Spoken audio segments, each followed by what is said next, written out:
Welcome to the Investor Download, the podcast about the themes driving markets and the economy now and in the future. I'm your host, David Brett.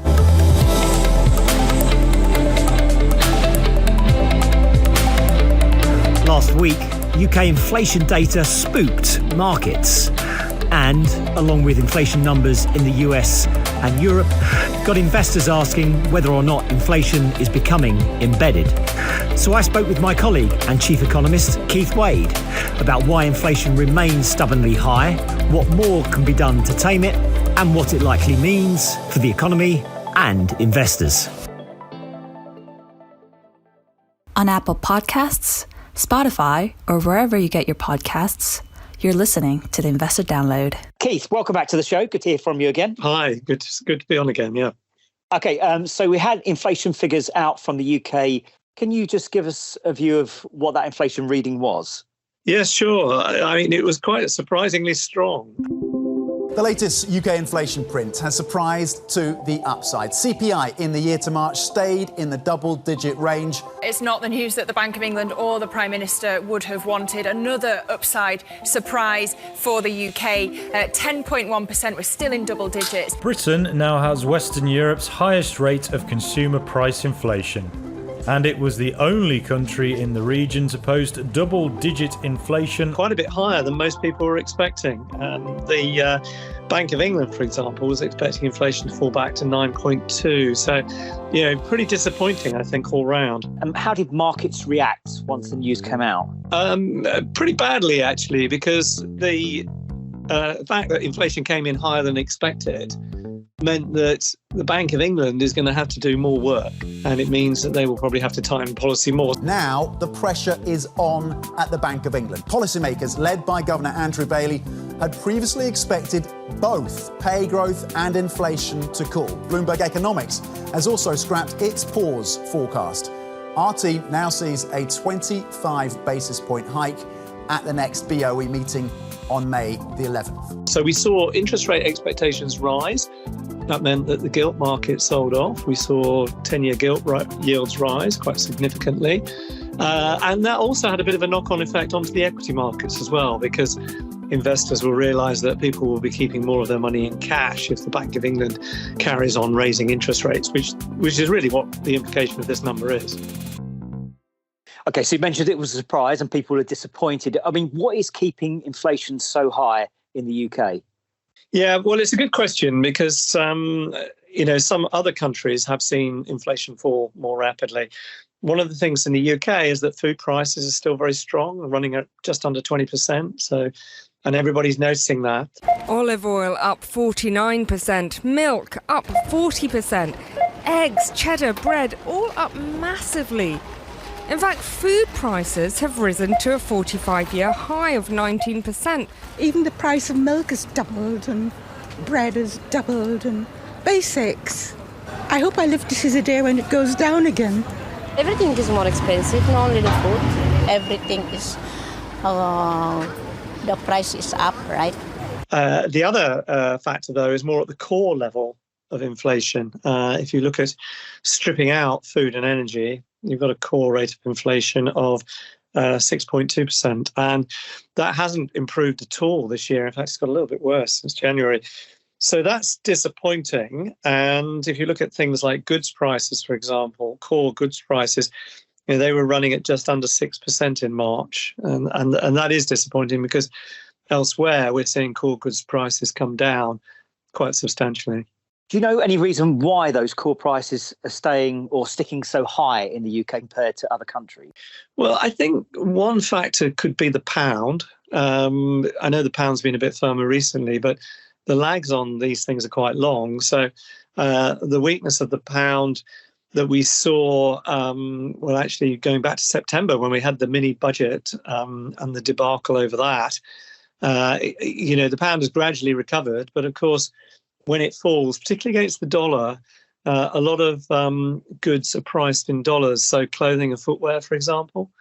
So that could be one of the reasons behind it. Some people have suggested that there's less import competition now as a result of a slowdown in trade with Europe. I couldn't really verify that, but certainly that seems to be where we're different from other countries. I mean, service sector inflation has been pretty high almost everywhere. And of course, that's reflecting wages, which are picking up. And some economists are arguing that wages in the UK are actually rising faster than elsewhere. And there is some truth in that. So perhaps the labour market just being a bit tighter than elsewhere could also be another contributory factor to the way that the UK is underperforming on inflation.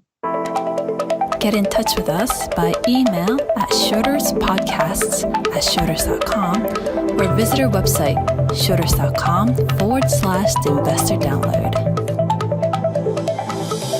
We keep mentioning there that UK inflation is a little bit more sticky and higher than elsewhere. Can you just give us a view as to how the UK compares to the likes of US, Europe and further abroad? Yeah, sure. So, I mean, US inflation's come down to 5%. Inflation cooled last month to its lowest level in nearly 2 years, the 9th straight month it's done so. U.S. inflation rose 5% in March compared to a year ago. The price of groceries dropped 0.3% last month, marking the first decline in that index since September 2020. Although its core rate is a little bit higher than that, it has been improving. Core inflation is still high, and it is sticky. So the Fed will have to persist in pushing it down. Why do we need that? Because without price stability, we don't have a sound foundation for growth. So, US inflation is half what the UK inflation rate is. Eurozone inflation is still quite high. While food inflation is high across Europe, the UK seems to be the outlier when it comes to the headline rate. In the UK, prices are still soaring in the double digits, whereas inflation in the Eurozone is coming down much faster at just 6.9%. Elsewhere, though, you're actually seeing quite low inflation. I mean, places like China, inflation's dropped very sharply. It's under 2%. China's consumer inflation hit an 18-month low last month. I think today's inflation is overall weaker than our expectation. So quite a mixed picture overall. But inflation tends to be a problem in the UK and Europe more than, say, in the US at the moment. So are we beginning to see a splintering of inflation expectations? A little bit. I mean, here in the UK, the concern is that inflation will prove to be much harder to bring down. The increase in the core rate is telling us that, that part of inflation is not going to improve very quickly. We do see it coming down, and there will actually be some better news coming through in the next month or so, because we'll see quite a sharp drop in utility prices. You may well remember the big increase in utility prices about a year ago. So that will actually bring the UK down more into line with Europe, and to some extent the US. Inflation could even drop below 8% in April here. But we really feel that the Bank of England will have to do quite a bit more in order to see inflation improve on a sustainable basis. Is there any particular reason why the US has managed to drive down their inflation to a lot lower levels quite a lot quicker than elsewhere? And why is Asia and China's inflation level so low? So certainly on the US side, they didn't have the same hit from energy that we did. So their inflation rate never went up quite as much. And we're also lagging a little bit behind because of the way that we set energy prices. They're more regulated than in the US. The energy watchdog has reduced the energy price cap to $3,280, effective from the 1st of April. It's currently $4,270. Despite this, bills are still expected to rise by 20% because the government's energy price guarantee, which caps household bills at £2,500 annually, will rise to £3,000. So that means that, that drop in inflation that I mentioned, which should be coming in April, the US has already had all that. It's flowed through very quickly. But the US, of course, has not been as dependent on gas prices as we are here. So they avoided a lot of that. I think that is certainly one of the reasons. I think the other factors, I mentioned the exchange rate, the weakness in the pound. There's been a bit of weakness in the euro against the dollar. The dollar's been pretty strong, so that's helped the US. That's definitely been a factor. I think it's also been argued that maybe there's more competition in the US and companies can't pass on costs quite so easily. But, the evidence that we see is pretty mixed on that. And, as we know, companies have been passing on costs pretty well over in the US. And how comes the likes of Asia and China seem to have escaped this inflation issue? Well, they're on quite a different cycle. They haven't entirely escaped it. Food prices comprise quite a bit of the basket in Asia. So, the food price inflation that we've been seeing, that's something that they're experiencing as well. But it is beginning to roll off. Economic activity has been weaker, of course, in China. It's only recently that China has really begun to pick up in activity. So, their inflation rate has remained quite subdued. But it could be that with the reopening of the service sector that you do start to see inflation picking up a bit more there. I think the other factor is that there's probably a bit less pent-up demand in China than there has been, say, here or in the US. So, of course, during the lockdowns, there was a lot of support provided to people here in the UK through the furlough scheme or through benefit increases in the US. A lot of that money was saved and then it's been spent as the economies have reopened. There could be a little bit of that effect kind of coming through in China, but there hadn't been the same support during the lockdown. So, there wouldn't be quite that sort of surge in demand, which is playing a big part in driving up inflation here in the UK and US. And you see that in the service sector because, the service sector has really sort of struggled to reopen to meet the demand that people have. They can't get labor. Widespread labor shortages are hampering the U.S. economy, and there's data to back it up. Despite the Fed's latest efforts to cool off the red-hot jobs market, there are still more than 10 million positions vacant, with 1.7 opportunities available for each applicant. Food costs are going up. There's a shortage of almost everything. Choice our ancestors could only dream of. Modern supermarkets have it all. That is, until they don't. Across the country, fruit and veg aisles are increasingly bare. Tesco has joined Aldi, Asda and Morrison's in introducing rationing. Those pressures have been felt most acutely here. I think that's one of the big differences between the UK, say, and China. Is there any concern, I'm thinking particularly in the UK and perhaps in Europe, that inflation is becoming embedded at all? There's a bit of a concern because the problem is that once inflation is high, wage expectations rise, and that tends to create these second round effects, which mean that costs rise in the economy and businesses try to pass those costs on, so you get another wave of inflation later on. So there is a concern that the UK really hasn't been able to get on top of inflation. It is seeing wages accelerate. And, this is why we've probably got to have more of a slowdown in the economy to bring inflation under control. I think, that's certainly something that applies in the US as well. But, the US has been quicker in raising interest rates. They're getting interest rates up to 5 already. And, the UK is, at 4.25. The UK has moved more slowly.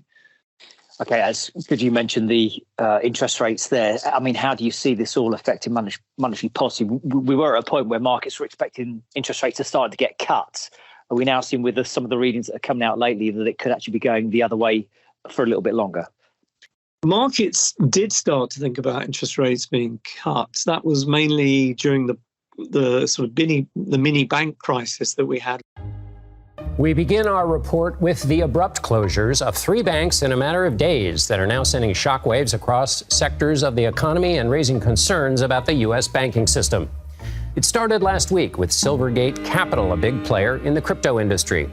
At the end of the week, those with large deposits in Silicon Valley Bank made big withdrawals based on fears SVB was running out of enough money to cover deposits. The fear fed on itself, and by Friday, the 16th largest bank in the nation could not keep up with the withdrawals. Just 2 days later, New York state regulators shuttered Signature Bank, another victim of the crypto plunge. And there were concerns about the tightening of credit conditions. That concern seems to have faded quite a lot now after the action that central banks took to to relieve the pressure in the banking system and effectively bail out the banks that failed, or prevent any contagion or systemic effects breaking through and causing a much bigger downturn in the economy. Now that things are normalizing, people are sort of refocusing on inflation. And as we've been talking about, there is this risk that inflation could become entrenched. Market expectations have moved up for interest rates. We do think that the Fed will be raising rates again at their meeting in May. We'll see Bank of England do a similar thing. We still believe that the Fed is getting very close to the end of tightening in its cycle. As I said earlier, it has been raising rates quite substantially already, and there are signs that monetary policy is working there in the US. Less evidence in the UK. And now, of course, having seen these numbers, and we also had some quite strong labour market numbers in the UK as well earlier this week, really means that the Bank of England will probably have to raise rates more than once. We may well see them having to raise rates again after May and generate more of a slowdown. This was always a risk. We did always wonder whether or not the Bank of England would do this. They can basically project whatever inflation rate they expect going forward and say, no, we've done enough. We think inflation will come down to 2%. But to some extent, these numbers that we're seeing at the moment are beginning to put pressure on the bank's credibility. Its ability to forecast inflation is being called into question. And that, could mean that bond markets will start getting jittery and inflation expectations will rise more because people will think the Bank of England's not on top of inflation in the way it should be. So that's a risk. And one of the responses to that would be to keep raising interest rates at the short end. But ultimately, they have to generate a slowdown in the economy, even a recession, to get the spare capacity, the looser labour market that we need to slow down wage growth and bring down inflation on a sustainable basis.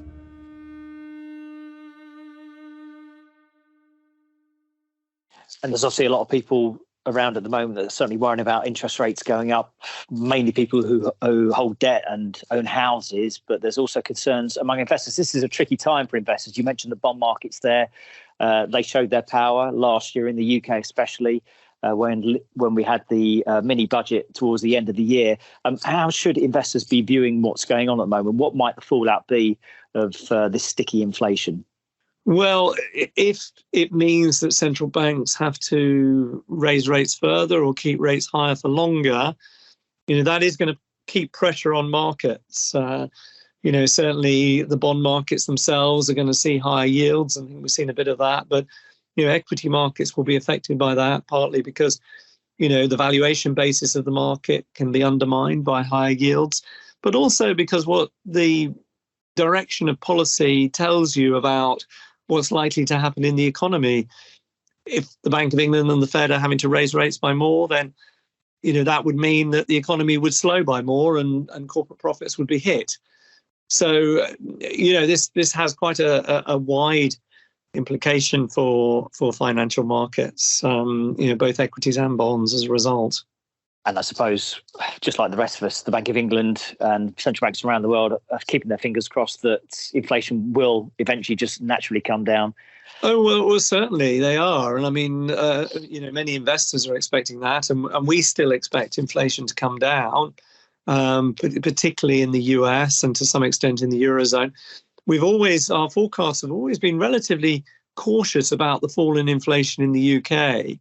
We have felt that it would be very slow, but certainly that is the outlook that we expect, that inflation will gradually improve. The world economy has slowed down, and we are seeing signs. For example, in goods prices, which I mentioned before, they increased very substantially when the world emerged from the pandemic because of all the bottlenecks that were created and a lot of shortages. But those have now eased considerably. I mean, we look at, there's an index called the Supply Chain Pressure Index, which measures, responses from companies about delivery times and so on. And that has come right back to normal now. That's sort of back to pre-COVID levels. So it's suggesting that things are normalized. And we can all experience this when we order something. We don't have to wait as long as we used to. So that's helping bring down the goods prices. So, those factors are good. Service sector inflation has always been lagging. So it's always one of the case that, it will carry on rising even once the economy starts to slow, because service sector prices are set, often on an annual basis. And that's why it's so sticky. So, people will set rents and they'll set that for a year. It won't change, for another year. And if the economy is weaker, then there's no opportunity for the price setters to do anything about that, to change the prices. And so inflation can remain, quite sticky as a result. Okay, well, here's hoping that inflation starts to come down naturally without those interest rates having to go up too much further. Keith Wade, thank you very much for joining us again. Thank you. Well, that was the show. We very much hope you enjoyed it. If you want to find out more, check out our website, Schroders.com/The Investor Download. You can also get in contact with us about anything in the show or ideas for future shows at schroderspodcasts@schroders.com. Please remember to subscribe to us at Apple Podcasts, Spotify, Google, or wherever you get your podcasts. And don't forget to leave a review. We're now doing one show a week, which will be available every Thursday from 5 p.m. UK time. Thanks very much for listening, but above all, keep safe and go well. Cheers. The value of investments and the income from them may go down as well as up, and investors may not get back the amounts originally invested. Past performance is not a guide to future performance. The information is not an offer, solicitation, or recommendation of any funds, services, or products, or to adopt any investment strategy.